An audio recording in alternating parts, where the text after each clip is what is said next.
muito séria. Chegamos a ponto de um polícia pentear o comandante-geral da Polícia Nacional recém-nomeado, que depois teve que ir na parada aqui no ano, para ir dizer, tá aqui os 5 mil, dá os 5 mil que eu te dei ontem, porque o fulano, o NIP me cobrou 5 mil, e querem expulsar aquele agente. Aquele agente é só vítima do sistema, não tem culpa absolutamente nenhuma. Não é ele que instaurou a corrupção em Angola. Mas até isso, repare, o comandante penteado pela polícia quando estava a andar a paisana. Aconteceu na República de Angola, na província de Luanda. Meu irmão, se é que nós gostaríamos de trazer aqui desenhos dramáticos, como é que vamos encontrar desenhos mais dramáticos do que esses que estamos a relatar aqui? E ninguém vai dizer que eu estou a dizer mentira, porque tudo está baseado em fatos, está filmado. Hoje, como já dissemos, estamos em pleno século XXI, anda pelas redes sociais. Então, repito, e parece que a nossa entrevista hoje vai ter muito este segmento.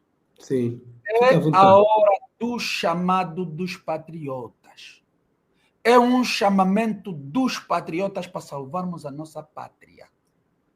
A situação não está boa. Só que o rumo que vai tomando pode ser pior se essa gente continuar com a máquina do poder, porque está irracional em termos de governação e, sobretudo, desesperada pela manutenção do poder. Ok. Doutor Sapiala, vamos aqui entrar. De facto, ouvindo os seus depoimentos, o seu discurso, há uma questão que me vem, e certamente muitos angolanos também devem estar a se questionar. A quando do empossamento do presidente da República, o Sr. João Lourenço, em 2017, a premissa filosófica e política do MPLA era corrigir o que estava mal e melhorar o que estava bem. No entanto, o que nós vemos de 2017 até 2025, o país vai regredir substancialmente em todos os domínios. Exato. Como avalia o presidente da República? O que é que parece? Quem é ele para si? Enquanto cidadão, enquanto deputado, enquanto político? Antes de responder essa questão de forma direta, vou para uma cena que também foi surgindo. Na base do lema que trouxeste aqui, a reflexão. Pouco tempo depois de 2017, os cidadãos começaram a dizer nas redes sociais: não, João Lourenço, para só, não corrige mais nada, não melhora mais nada, tudo mesmo fica só já como está. E olha, são episódios quase que engraçados, mas muito profundos.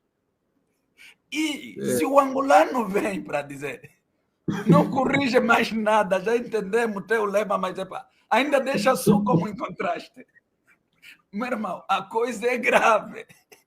Estamos aqui a rir, mas é uma coisa muito grave. Mas qual é o problema? O problema é que o presidente João Lourenço é frio, é um homem frio, calculista. Diante da fragilidade dele, ele entendeu que, em termos estratégicos, está sem ideias para tirar o país da situação em que mergulhou. Então, está ali a se tornar um homem muito frio, muito calculista e, sobretudo, vingativo.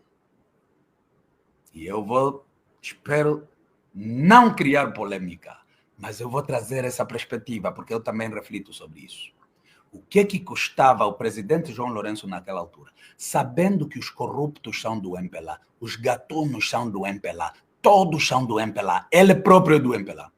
Por que custava conversar com os seus para dizer assim: como vim com uma visão diferente e o dinheiro está conosco, então vamos aqui criar uma lei que venha salvaguardar os interesses, mas tragam dinheiro e investam no país para ver se melhoramos a situação social. E eu repito, espero que não crie polêmica, mas a questão é: no tempo do Zé Eduardo houve roubo, houve corrupção, houve tudo isto. A dada altura isso se tornou literalmente numa quase que ditadura. Mas ao menos ele tem um legado. Eduardo dos Santos, no primeiro mandato, sobretudo, João Lourenço só inaugurava o que Zé Eduardo deixou. Ele não fez nada. E ali estão as centralidades, ali estão uma ou outra coisa deixada por aí, por aí. O presidente João Lourenço, o seu legado é a desgraça do povo angolano. E ele não está a olhar para esta perspectiva. E a mim, sim, esta perspectiva é que preocupa. O day after do presidente João Lourenço é que vai lhe fazer cometer muitos erros, porque ele não tem segurança da sua obra e por conta disso vai tentar de tudo esticar para tentar ver se é que salvaguarda, vá lá, os seus interesses ao longo desse período e, sobretudo, esse tal day after. E o day after está tão indefinido, mas tão indefinido, porque enquanto o MPLA faz tudo para se manter no poder, o que já não vai resultar em nada, o povo está a olhar e a falar sobre a alternância. É a altura de começar até o aparelho do Estado, o aparelho político, começar a refletir sobre a alternância. Porque a alternância é feita, não são os polícias que vão ser corridos, não são os homens da inteligência que vão ser corridos, não são os funcionários públicos que vão ser corridos, não são, porque é Angola que tem que se falar, tem que se salvaguardar estes que já estão de alguma maneira empregada, de alguma maneira no aparelho do Estado, etc, etc. Só que a elite governante, a elite dominante, fica com aquele receio normal das ditaduras. E chamo outra vez a atenção.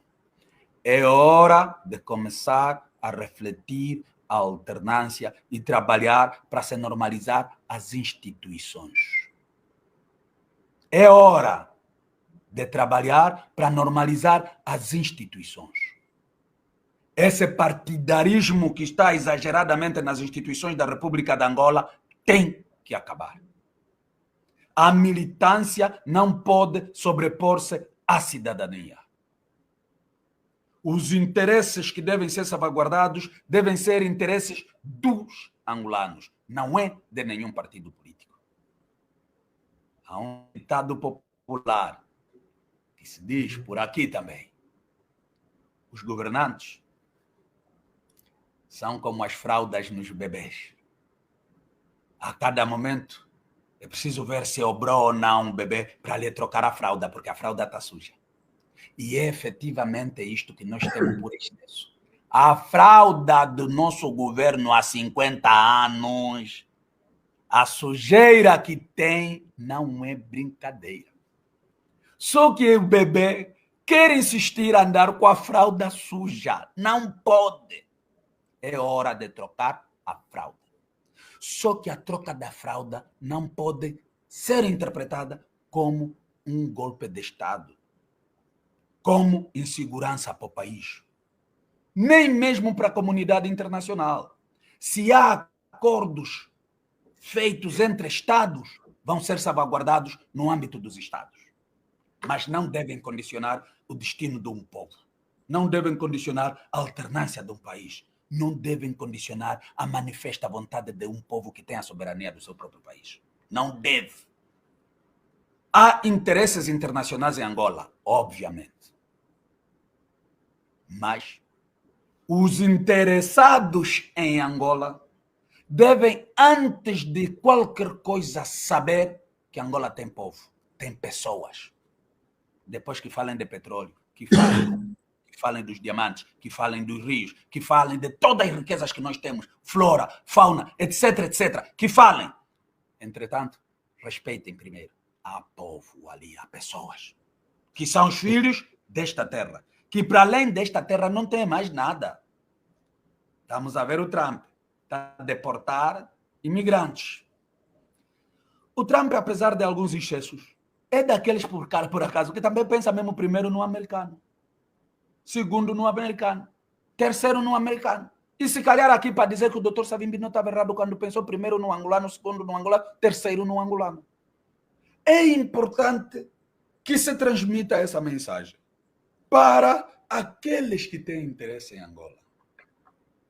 não podem pensar primeiro no petróleo, segundo no diamante, depois no ouro, depois no ferro, depois no granísio, depois no granito, depois do não sei o quê, sem pensarem nas pessoas. Não podem. E é ali onde é chamada a consciência patriótica dos angolanos. E que cada um do seu canto onde estiver, dizer isso mesmo, levar mesmo esta mensagem para dizer às pessoas, ok, temos a nossa riqueza, mas a riqueza deve servir primeiro os angolanos. Antes de qualquer coisa, deve servir primeiro os angolanos.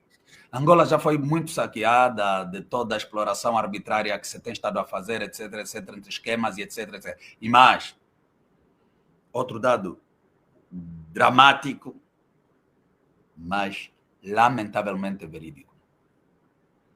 O Orçamento Geral do Estado, que poderia significar um momento da distribuição da renda nacional, é a fonte principal da corrupção em Angola.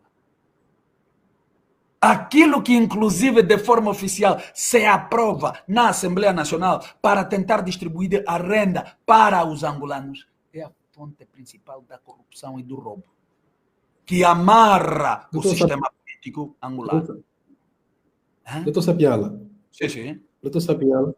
Sim. Na verdade, nós vamos chegar a esse ponto, nós vamos precisar aprofundar. Eu não gostava que o doutor falasse assim, porque é um ponto que, de facto, nós precisamos aqui, enquanto deputado, mas eu quero agora entrar dentro da UNITA, da Frente Patriótica, para um assunto que, de facto, impõe. O doutor falava da alternância, e, recentemente, nós acompanhamos a vossa visita por Luanda, e muito se fala da decisão que a UNITA tomou, portanto, quando as eleições, por não ter ido às ruas, e muito se fala, de facto, o povo ficou desiludido, porque esperava que a UNITA fosse às ruas, e fala-se muito da questão da popularidade do presidente da UNITA, do próprio Frente Patriótica, porque foi lutar as instituições quando devia ter levado o povo às ruas. Mas eu quero aqui, tanto, passar um trecho da vossa visita do mercado, e onde vemos o povo a prestar carinho ao presidente da UNITA, no mercado, a passeata que fizeram, mas muito se fala de que a UNITA pretendeu ir, portanto, às instituições, ao invés de ir para a rua.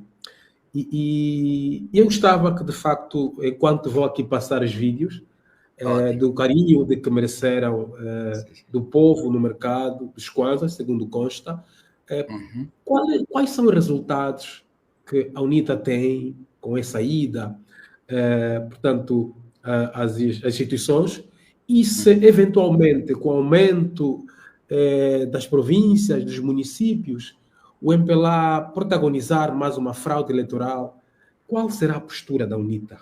Portanto, qual será a postura da UNITA relativamente a... Será que vai voltar nas instituições para lutar a favor da alternância política? Portanto, os vídeos estão aqui, então estamos a ver o vídeo, o carinho do presidente da UNITA no mercado, está ali o doutor Adriano Sapinhala a acompanhar o seu presidente. Portanto, qual vai ser a postura da UNITA se eventualmente existir fraude eleitoral em 2027? Muito bem. Eu agradeço também por essa pergunta, por ser muito pertinente. E começo por dizer, poderia deixar de respondê-la e deixar passar os vídeos, porque falam por si. Isso no que tange a popularidade do presidente Adalberto. E hoje está mais do que claro que o presidente Adalberto continua a ser a marca dos angolanos. A UNITA continua a ser a esperança. Isso está provado. Hoje, o angolano, quando vê alguém da UNITA nas ruas, e eu estou a falar como dirigente da UNITA e que faz esse tipo de trabalho, vou ser recebido com um carinho extraordinário das populações.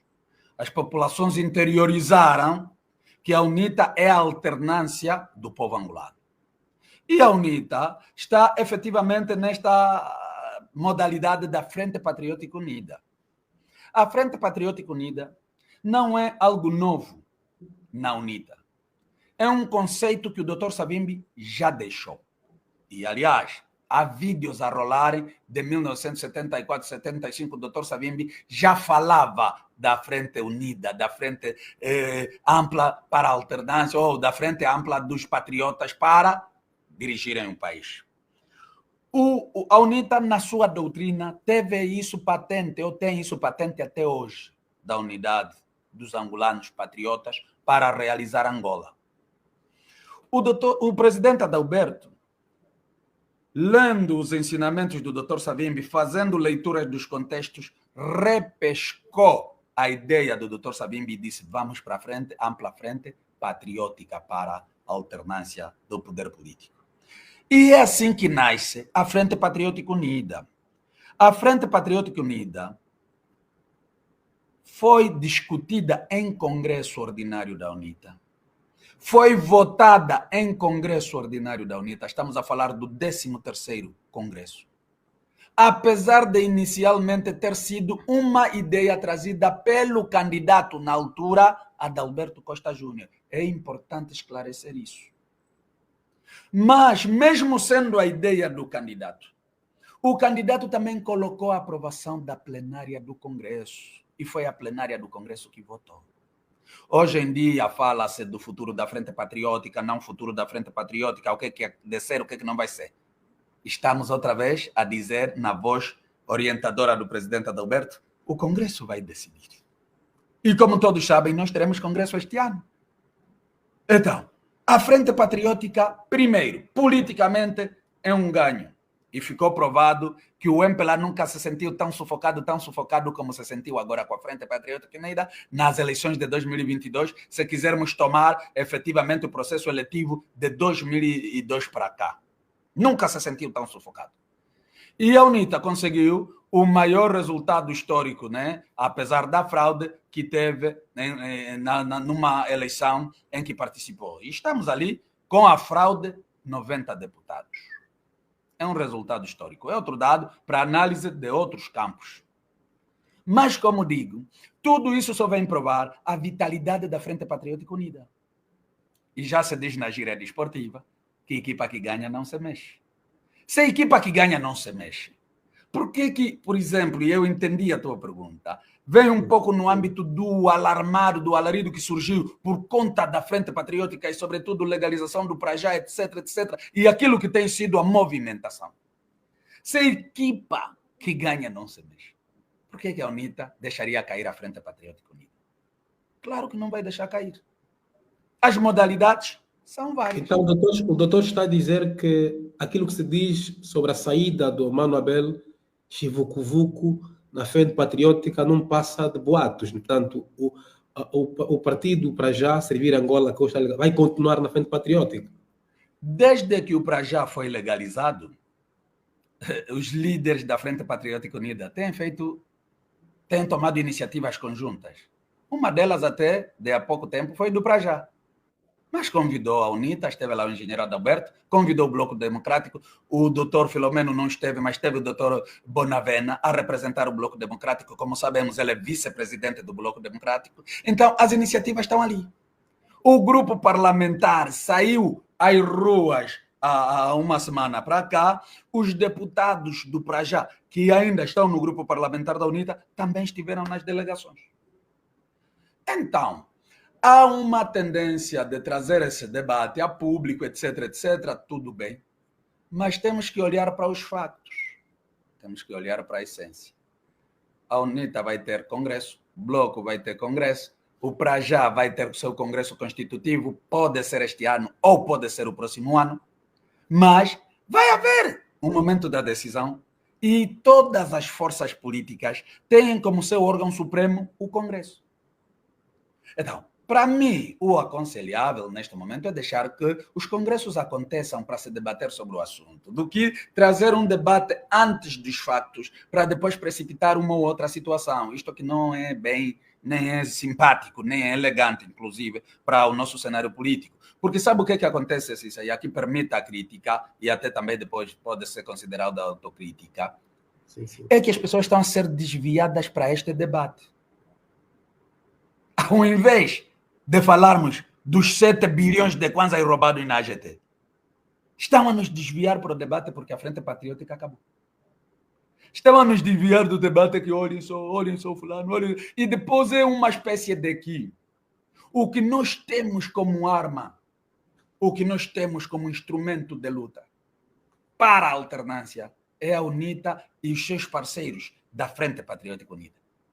Os angolanos estão a ser induzidos a ficarem contra a UNITA, contra a Frente. E não estão a olhar para os males que onde o MPLA submete o país. Uma vez mais, estamos no âmbito da distração. Não se pode distrair os angolanos assim. E os angolanos também não podem ficar menos atentos a esse ponto.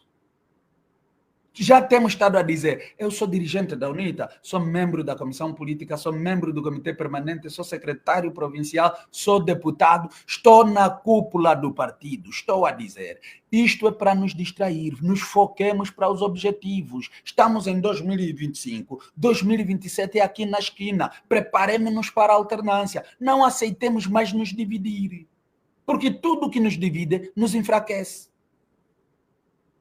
Tudo que nos divide nos enfraquece. E o Dr. Savimbi já dizia, unidos venceremos. Então vamos olhar para isto. Vamos martelar as nossas mentes com o que nos une. Venham as críticas para a UNITA, porque é que tomaram posse, etc, etc. Tudo bem, já se fez a meia-culpa e já se disse que a postura de 2027 será diferente. Dito pelo presidente do partido e tem sido dito por todos os dirigentes da UNITA. Se o povo o que quer é a fraude, vamos para as ruas, vamos para as ruas. E hoje em dia, por causa do paralelismo de Moçambique, esse debate voltou com maior intensidade. E a realidade de Moçambique está ali, há lições a tirar, entretanto, não vamos ficar mais a nos distrair. Então vamos nos preparar para que façamos desta ampla frente patriótica um grande instrumento de luta que nos traga efetivamente a alternância. Se nós deixarmos passar essa oportunidade de 2027, a coisa ficará muito mais difícil. Porque até lá as gerações vão se mudando e por causa dessa mudança de gerações, repare nesta imagem, está aqui uma grande vontade. Adalberto não tem popularidade, então este povo é o quê? Esta imagem é do ano passado, numa atividade que nós realizamos aqui em Luanda, organizada por nós. Está aqui. E ainda bem que o Cisa traz aqui a tela esta imagem neste momento. Onde é que está a perda de popularidade do presidente da UNITA ou da UNITA? Está aqui. Então, essa foi uma marcha que nós organizamos exatamente no aniversário da UNITA para celebrar a existência da UNITA. E o povo disse, pronto, está aqui. Uma imagem fantástica que revela a força da UNITA. Então, quando se fala de falta de popularidade, é um assunto para distrair. A UNITA está bem, recomenda-se. A Frente Patriótica Unida está bem, recomenda-se. Mas para lá da UNITA, para lá do Bloco Democrático, para lá do Prajá, para lá da sociedade civil em alguns setores, a UNITA está aberta para outros atores se juntarem à Frente Patriótica Unida. Está aberta. Quando há pessoas a gritarem ou a induzirem as pessoas no pensamento de que a Frente Patriótica Unida está a morrer, não, a UNITA está aberta. Então, não há isso de falta de popularidade, não há isso de Frente Patriótica Unida a morrer. Não há nada disso. Há uma indução do debate por parte da ação psicológica que o Cisa bem conhece, que aqui em Angola domina, e inclusive tem um gabinete na presidência da República, que de tempos em tempos vem com cenários, quando não é de golpe de Estados, depois é da UNITA fez, a UNITA fez. E inclusive, né? Antes, na primeira notícia dessa questão de explosivos, trouxeram assim, como quem diz, e toda a gente já dizia, a culpa vai ser da UNITA. Quando fomos ler a peça, estava lá o nome do presidente do grupo parlamentar da UNITA. Então, nas cabeças da gente do MPLA, as manipulações passam por envolver o nome da UNITA nos cenários, só que hoje o povo entendeu, a UNITA não é nada daquilo que eles diziam, não, a UNITA é sim a esperança do povo angolano. E vamos trabalhar para que essa vontade, o desejo, a ansiedade manifesta do povo seja realizada por via desta grande e ampla frente patriótica dos angolanos, também liderada pela UNITA e o seu presidente, na pessoa do engenheiro Adalberto Costa Júnior. Ok, obrigado. Vamos aqui em outro ponto, que de facto é um ponto, enquanto deputado, precisávamos ouvir, estamos já na reta final da nossa entrevista, mas é importante que se aborde esse assunto enquanto deputado. Há um contrassenso muito abordado nas lides políticas que resulta da distância entre os deputados, mormente do partido na oposição, do partido no poder e outros partidos na oposição, que dizem estar a defender o povo, mas o povo não conhece. E, por outro, embora a UNITA recorrentemente não aprovar os orçamentos, o deputado falava que é nos orçamentos do Estado onde está, de facto, onde estão esquemas de corrupção que enriquecem muitos políticos. Ora, aqui, os deputados, por força do Acórdão 319/13, são limitados com que não de fiscalizar os governantes. E os deputados, mormente do MPLA, aprovam o orçamento e depois aprova-se a conta geral do Estado, que confirma que o dinheiro foi aplicado, e o Tribunal de Contas valida essas contas. Portanto, como se pode um orçamento não fiscalizado? E nós acompanhamos recorrentemente obras repetidas, que já estão repetidas. Como é que o deputado encara isso? Qual é a prestação dos deputados? Fundamentalmente, aqueles que o povo não conhece. Nós temos 220 deputados e temos 10 comissões parlamentares, mas os deputados, 220 deputados, só conhecemos 10, 15. Onde andam os outros deputados? Bom, é assim, eu não seguiria bem a linha de dizer que não se conhece os deputados, né? Porque, repare, nós, Grupo Parlamentar da UNITA, o nosso lema é mesmo deputados junto do cidadão. Isto tem estado a ser feito por via de jornadas parlamentares, por via de jornadas municipais, por via de contacto e de proximidade com os cidadãos. São vários estilos que temos estado a usar para estarmos juntos das comunidades. É bem verdade que depois, se calhar, se coloca o caráter individual dos deputados, né? O carisma, reconhecimento, aceitação, etc, etc, que depois vai fazendo confusão de alguma maneira no paralelismo que vai se fazendo, mas o fulano é conhecido, o outro não conhecemos, outro... E, por exemplo, eu estive no Cuando Cubango, e mesmo estando no Cuando Cubango, eu era o único deputado do Círculo Provincial, que era da UNITA, os outros eram deputados do MPLA. Mas mesmo lá, só conheciam mais a mim do que os outros deputados do MPLA. Fomos para Benguela. Eu agora sou deputado do Círculo Provincial de Benguela. Mesmo lá, quando as pessoas viessem para a Assembleia, a maior curiosidade era para entender, ou para saudar, ou para conhecer, ou para tirar foto com o deputado Sapinão, com o deputado Avelino. Mas tem lá outros também. Então, esse debate é real, há razões dele existir, mas eu vou dizer uma coisa, e aqui se calhar, mesmo aceitando a crítica, fazendo uma meia-culpa, eu vou lançar um desafio para os cidadãos.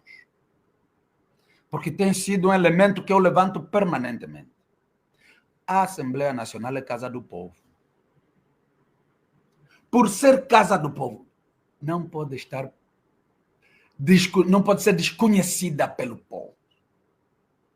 É importante que o povo exija mais, o povo participe mais. Tanto é que as plenárias são abertas ao público. Há um procedimento administrativo que se faz ali, a portaria e tudo, mas as pessoas podem ir assistir a partir da Assembleia, a plenária. Lá na sala da plenária, tem a área em que os deputados estão, tem a área do executivo, tem a área dos convidados especiais, mas tem uma parte de cima onde podem ficar as pessoas à vontade para assistirem à plenária ao vivo. As comissões da Assembleia. Tem mesmo uma comissão que é especializada na escutação dos cidadãos. Mas, se calhar, um tanto quanto os cidadãos não têm conhecimento desses direitos e não usufruem deles. Então, como é mesmo casa do povo? E estamos aí para representar o povo. É preciso que os nossos representados sigam um pouco mais a dinâmica da Assembleia. E é de lei também, infelizmente. Algumas poucas vezes tenho ido lá, escolas, estudantes universitários, alguns colégios, para assistir, por regra, convidados pelos seus professores que sejam deputados e tudo, mas é uma casa aberta para o povo. São 10 comissões especializadas. Cada cidadão no setor onde se sinta lesado identifica a comissão na Assembleia e vai colocar a sua preocupação. É de lei. Então, é um desafio do processo da construção da nossa democracia que requer um parte a parte, repito, sem desprimor a crítica feita aos deputados. Mas ainda assim, o gozo dos direitos dos cidadãos também aqui é chamado. E de alguma maneira, com esta cutilância em que eu coloco. É importante que os cidadãos participem. É mesmo importante. Eu digo lá na Assembleia, não fechemos isso para nós. Esta casa é do povo. E, César, lá na Assembleia, em rigor, a Assembleia Nacional chega a ser, na verdade, uma das casas, em termos institucionais, onde a democracia ainda faz algum caminho. O único sítio, onde os deputados estão divididos é na sala do plenário. Se é nas comissões, se é no debate da especialidade, se é naqueles outros corredores da Assembleia, estão todos os deputados juntos. Todos misturados. Na comissão, se o presidente do MPLA, o vice-presidente da UNITA, secretária da UNITA, secretária do MPLA, desde a mesa da Assembleia. Então, bem ou mal, esse exercício é feito lá dentro. Nós, quando saímos em viagens parlamentares, vamos como representantes da Assembleia Nacional, vamos como representantes do povo, vamos numa comissão de trabalho e saímos, tanto interna como externamente. Quando estamos no intervalo das plenárias, nós comemos no mesmo restaurante que está lá na Assembleia. E cada um senta com quem quiser. Então, eu trago aqui esta reflexão para que as pessoas saibam que é possível construir um país de todos. É possível construir um país para todos. Só que muitas vezes a consciência também é determinante para a construção deste país. Cissa aqui já organizou manifestações. Eu já estive contigo. A última, se calhar, foi aquela aí do dia 7 de junho e tudo que deu aquela polêmica toda que quase fomos crucificados, eu e o deputado Equico, e quase que perdíamos o mandato porque foram inventar de tentar nos processar por termos ido à manifestação. Mas nós mostramos ali que ninguém pode estar acima da Constituição e da lei. E nós, se fomos lá, tínhamos sim o direito de participar. Eu vi o Cissa sair daí completamente afogado debaixo daquelas granadas de gás lacrimogêneo, etc, etc. Sim. As próximas manifestações vou estar de novo, porque ninguém vai me proibir na manifestação. Eu, desde as manifestações de 11 de março de 7 de março de 2011 que eu participo, eu nunca deixei de participar em manifestações. Então não vai ser o facto de eu ser deputado que vai fazer com que eu pare de participar das manifestações. Isso é falso. Então, eu vi até lá. Fomos crucificados na Assembleia quando fomos na plenária, porque o MPLA remeteu um ponto para falar sobre a participação dos deputados nas manifestações. A doutora Weber, deputada Weber, deputado Equique, eu respondemos o MPLA exatamente na base daquilo que a lei diz, porque muitas vezes eles aprovam as leis, só que o cumprimento das leis, eles são alérgicos. Mas tá bem, eles cumprem na base da conveniência, mesmo uma lei aprovada por eles. É por isso que o país muitas vezes não anda, porque o MPLA é o primeiro a violar a Constituição e as leis. O próprio João Lourenço é o primeiro a violar a Constituição e as leis, quando devia ser o garante do cumprimento da Constituição e das leis.